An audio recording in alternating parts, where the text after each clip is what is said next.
became the first female White House Chief of Staff.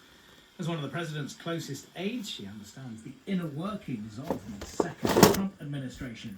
And now, in a bombshell interview, she has made some astonishing revelations. President Trump has put an ultra-sex personality, that the Vice President, J.D. Vance, is a conspiracy theorist, and that she herself is aghast over the rapid dismantling of the U.S. Agency for International Development by Elon Musk.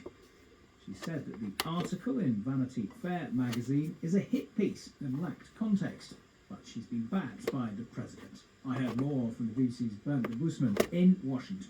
The interview was remarkably candid from a White House in particular that is quite insular in terms of at least those senior officials.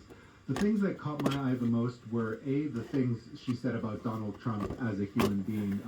She said he has an alcoholic type personality and that he has a mindset that he can do essentially anything he puts his mind to, which I think is really telling into the mindset of the White House.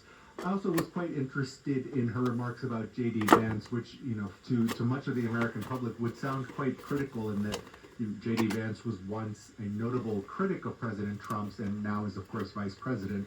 And, she said that was almost a political conversion. She also described him as a conspiracy theorist. And then lastly, I think the comments about Elon Musk in particular, which she and the White House have pushed back on quite a bit, him being an avowed ketamine user, and that his dismantling of USAID, that nobody thought that went well. That's very revealing and certainly not characteristic of someone like Susie Wiles, who's very rarely really in the public eye, even if she's a very, very powerful figure in the Trump White House. Yeah, tell us how this interview happened and what Susie Wiles has said about what's been revealed.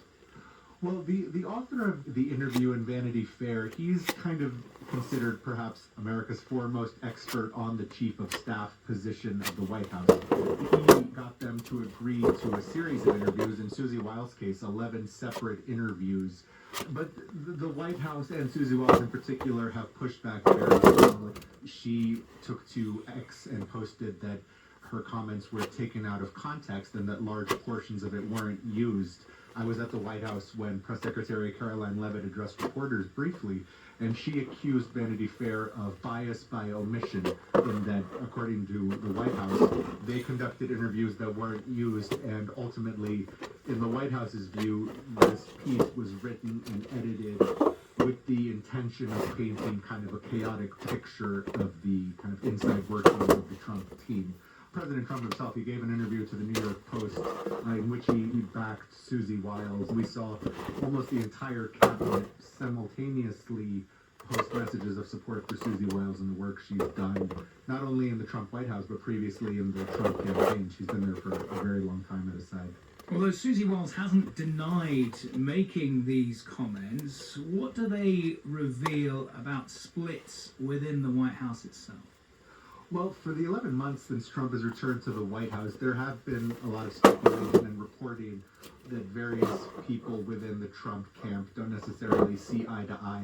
And so this was kind of, I would say, the clearest indication we've seen of internal splits inside the Trump White House. I mean, we've heard of this before, but mostly from anonymous sources, certainly not from the chief of staff of the White House. Bernd Busman in Washington. Meanwhile, the US has added another Latin American drug gang to its list of foreign terrorist organizations. Clan del Golfo is the largest crime gang in Colombia. Its designation as a terror group means it could face tougher action from the US. But it will also complicate ongoing peace talks between the clan and the Colombian government. Luis Fajardo from BBC Monitoring told me more about the group. The Gulf Clan is seen as Colombia's most powerful criminal gang. It has been operating for more than a decade. It has several thousand members involved in their illegal actions.